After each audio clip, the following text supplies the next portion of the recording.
बिस्मिल्लाहिर्रहमानिर्रहीम। अस्सलाम वालेकुम। आज 8 अगस्त बरोज़ सोमवार हम बात करेंगे दो अहम इशूज़ के हवाले से। आप जानते हैं कि वफाकी हुकूमत ने और काबीना ने एक इजलास बुलाया था और उसमें पाकिस्तान तहरीक इंसाफ की क़यादत इमरान खान के ख़िलाफ़ नाअहली का एक रेफरेंस दायर करने के हवाले से जो आर्टिकल 17 के तहत सुप्रीम कोर्ट ऑफ पाकिस्तान में एक रेफरेंस भिजवाना था, जिसमें पाकिस्तान तहरीक इंसाफ पर पाबंदी का भी मामला था और इमरान खान की नाअहली का भी मामला था। आज वफाकी हुकूमत की कानूनी टीम जो आज़म नज़ीर तारड़ साहब की सरबराही में तमाम हुकूमती इत्तेहाद और तमाम सियासी जमातों के जो लीगल विंग हैं वो साथ थे। उन्होंने 3 दिन इसके ऊपर काम किया है और इस नतीजे पर पहुँचे हैं कि पाकिस्तान तहरीक इंसाफ पर पाबंदी नहीं लग सकती। इस नतीजे पर पहुँचे हैं कि इमरान खान को नाअहल नहीं करार दिया जा सकता।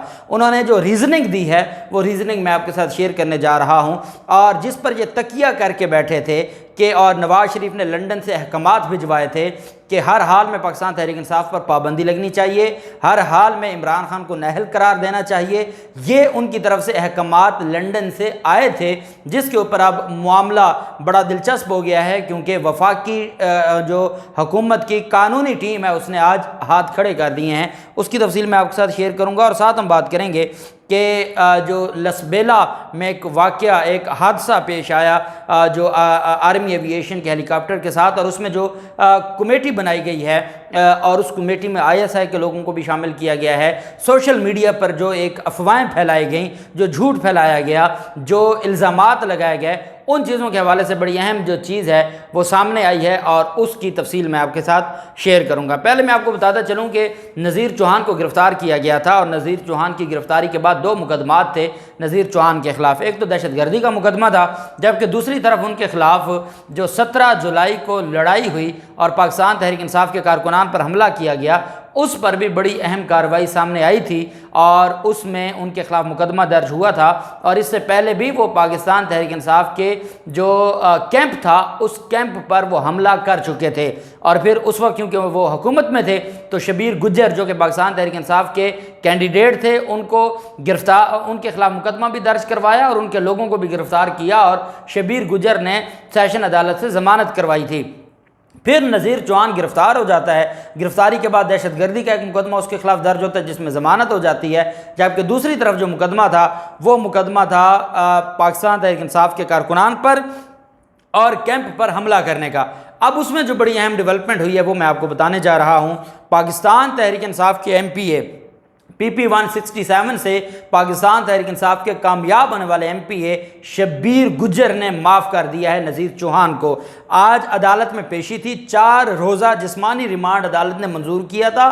4 रोज़ा जिस्मानी रिमांड जब आज उनको रिमांड ख़त्म होने के बाद दोबारा अदालत में पेश किया गया और पुलिस की तरफ से ये कहा जाना था कि हमें मज़ीद जिस्मानी रिमांड चाहिए, उस वक्त जो शबीर गुज्जर हैं उसने जमहूरी रवायात का और सियासी जमात होने का और इमरान खान का खिलाड़ी होने का हक अदा करते हुए खुद अदालत में आए और अदालत के सामने बयान दिया कि हम सियासी लड़ाई को आगे नहीं बढ़ाना चाहते, हम नहीं चाहते कि जो इन्होंने हमारे ऊपर जुल्म किया है हम भी इनके साथ वही करें। मैं अल्लाह के नाम पर इसको माफ़ करता हूँ। मेरे लीडर इमरान खान की तरफ से मुझे बाकायदा ये हुक्म जारी किया गया कि इन मसाइल को ख़त्म किया जाए और नज़ीर चौहान की ज़मानत मंजूर होने पर मुझे एतराज़ नहीं है। ये ऐसी जो चीज़ें हैं वो हमें नज़र नहीं आती थी माजी में।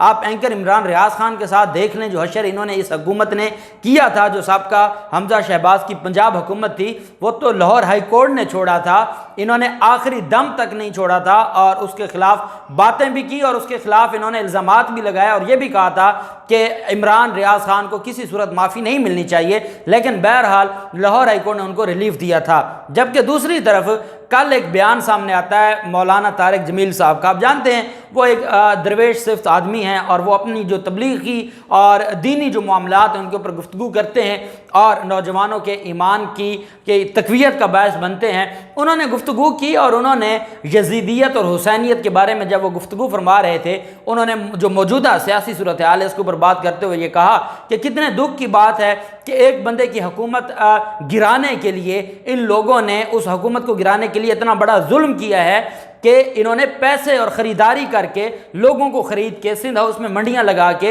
इन्होंने इमरान खान की हुकूमत गिराई है। इमरान खान का नाम नहीं लिया लेकिन कहा कि हुकूमत गिराई है और अपनी हुकूमत बनाई है। तो उन्होंने कहा कि ये लोग, क्या ये यजीदियत नहीं है? कल ये अल्लाह और उसके रसूल के सामने कैसे पेश होंगे और क्या बताएंगे कि हमने इक़्तिदार लेने के लिए कोई अखलाकियात, कोई रवायात, कोई कानून, कोई आइन, हर चीज़ की हमने धज्जियाँ उड़ा दी सिर्फ़ और सिर्फ इक़्तिदार लेने के लिए। और चूँकि इक़्तिदार लेना था, इस मकसद के लिए हम किसी हद तक भी जा सकते हैं। ये क्लिप वायरल हो गया। अमीर अब्बास जो बोल न्यूज़ का एंकर है, उसके साथ एक इंटरव्यू था जहाँ बयान किया मौलाना साहब ने, और वो वायरल हो गया।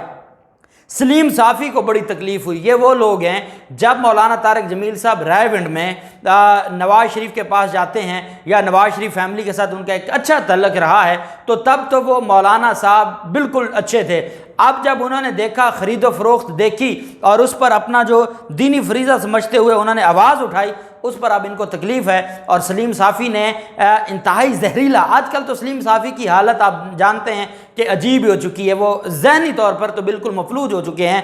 उनकी तरफ से जो आज मौलाना तारिक जमील साहब को कहा गया है कि वो पाकिस्तान तहरीक इंसाफ को ज्वाइन कर लें, और कहते हैं मोहतरम मौलाना, सुप्रीम कोर्ट अपने तफसीली फ़ैसले में इमरान खान के दावों को झूठ करार दे चुकी है, जबकि हर कोई जानता है कि 2018 में ज़मीरों को ख़रीदा गया। तब क्यों नहीं सोचा कि जुल्म पर खामोश रह के आप अल्लाह को क्या जवाब देंगे? अल्लाह का वास्ता, तबलीगी जमात को बदनाम करने की बजाय बाकायदा पाकिस्तान तहरीक इंसाफ में शामिल हो जाएं।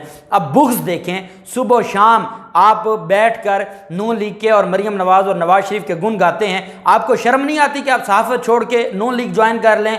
अगर मौलाना साहब ने कोई बात की है तो आप कौन होते हैं? आपका क्या लेवल और मौलाना साहब का क्या लेवल कोई है आपस में? आप कंपेयर कर सकते हैं अपने आप को?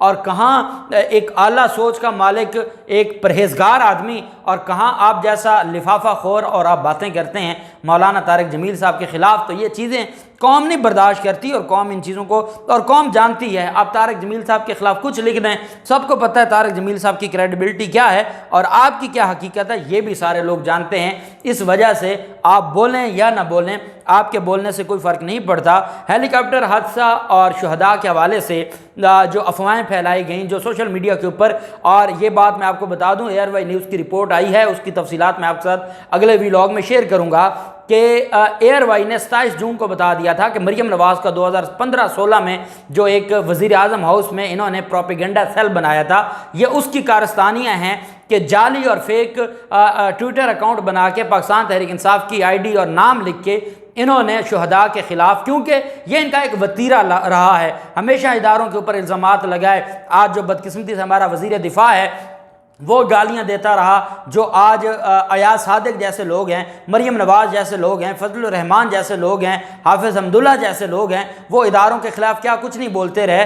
और ये एक तहकीकाती कमेटी बनी है, उसमें FIA के भी अफसरान हैं, और इसके अलावा उसमें लेफ्टिनेंट कर्नल साद जो कि ISI के हैं, और इंटेलिजेंस ब्यूरो IB के डिप्टी डायरेक्टर वकार निसार भी इसका हिस्सा हैं। मैं आपको एक बात बता दूँ, अगर ईमानदारी के साथ, कानून के मुताबिक, इंसाफ के मुताबिक इंक्वायरी जो कमेटी है वो तहकीकात करती है, तो इसका जो खुरा है, जो शुहदा को बदनाम करने का, जो पाक फौज को बदनाम करने का, इसका खुरा भी जाके रायविंड से निकलेगा, जाती उम्रा में इसका खुरा जाके मिलेगा। उसकी वजह क्या है कि पूरी कौम जानती है कि इसके पीछे कौन था, कौन ये बातें कर रहा था, कौन इल्ज़ामात लगा रहा था, कौन इन चीज़ों को मैनेज कर रहा था, और कौन हमेशा से इदारों के ख़िलाफ़ बोलता रहा है। ये पूरी कौम जानती है। जबकि पाकिस्तान तहरीक इंसाफ पर पाबंदी लगाने का ख्वाब आज चिकनाचूर हो गया है मौजूदा इंपोर्टेड हुकूमत का। मौजूदा इंपोर्टेड हुकूमत ने इलेक्शन कमीशन से एक फ़ैसला लेकर है, और इलेक्शन कमीशन ने 2017 का सुप्रीम कोर्ट का फ़ैसला, उसकी भी खिलाफ वर्जी की। 9 जून 2022 का जो फ़ैसला था इस्लामाबाद हाई कोर्ट का, उसकी भी खिलाफ वर्जी की। और वो इलेक्शन कमीशन एक फ़ैसला लेके आए उस स्टेज पर जब इलेक्शन कमीशन ने सिर्फ एक शोकास जारी करना था, वहाँ PDM का बयानिया बनवाने के लिए 68 सफ़ात पर मुश्तमिल एक फ़ैसला ले आए। वो फ़ैसला तो आ गया, लेकिन अब इन्होंने कानूनी टीम बनाई थी, वफाकी काबीना का इजलास हुआ, नवाज़ शरीफ की तरफ से कहा गया कि अगले 48 घंटों में आप कार्रवाई करें जो इस इमरान खान का, और हर हाल में इमरान खान को नाअहल किया जाए और पाकिस्तान तहरीक इंसाफ पर पाबंदी लगाई जाए। कानूनी टीम बनाई गई, आज़म नज़ीर तारड़ साहब जो वफाकी वज़ीर कानून हैं, उनकी ज़ेर सदारत वो एक कानूनी टीम बनाई गई और उसने उसके ऊपर काम शुरू किया।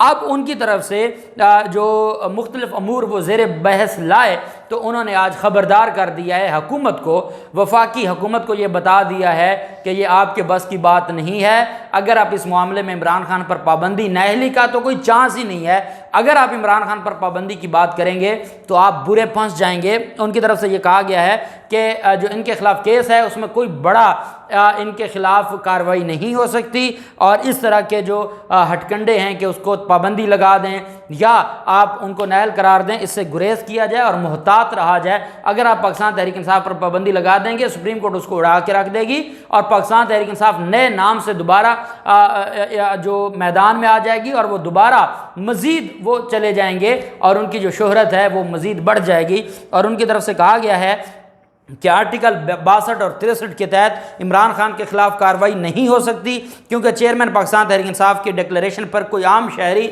अदालत से रुजू तो कर सकता है, वफाकी हुकूमत आज खुद कार्रवाई नहीं कर सकती। और अदालतों ने यह देखना है कि इलेक्शन कमीशन का जो फैसला है उस पर, और क्या वो जो सर्टिफिकेट है वो एक बयान हल्फी के ज़ुमरे में आता है या नहीं आता।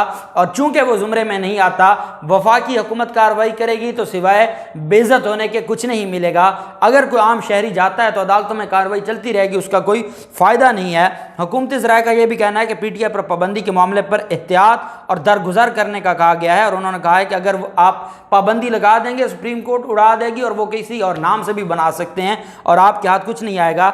ज़राए का यह भी कहना है कि कानूनी माहिरीन के मशवरे पर ही काबीना अरकान को सोच समझ कर राय देने का कहा गया है, और वज़रा को फैसले की कापियाँ समरी के पॉइंट्स देकर कहा गया है कि आइंदा इजलास में राय दें। और साथ ये भी कहा जा रहा है कि PDM का जो इजलास कल होना था वो इस वजह से कल ना हो सका क्योंकि वफाकी जो कानूनी टीम थी वफाकी हुकूमत की, उन्होंने हाथ खड़े कर दिए और उन्होंने कहा कि इमरान खान के खिलाफ कोई कार्रवाई नहीं हो सकती। कानूनी माहिरीन का यह भी मौक़िफ़ है कि जल्दबाजी नहीं करनी चाहिए।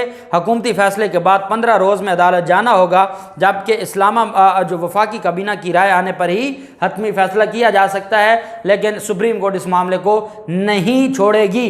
अंदर की बात यह है कि पीपल्स पार्टी और नून लीग को ये पता है कि अगर इस केस की बुनियाद पर इमरान खान और पाकिस्तान तहरीक इंसाफ के खिलाफ कार्रवाई की जाएगी तो ये इनके गले पड़ जाएगा और ये खुद उसमें फंसेंगे, ये गड़ा खोदेंगे इमरान खान के लिए और गिरेंगे ये खुद। यही वजह है कि उन्होंने ये फैसला किया है कि कोई एक्शन नहीं लेना। अब देखते हैं मज़ीद जो भी तफसीलात होंगी आपके साथ शेयर करते रहेंगे। अल्लाह पाक पाकिस्तान का हमें नासिर हो।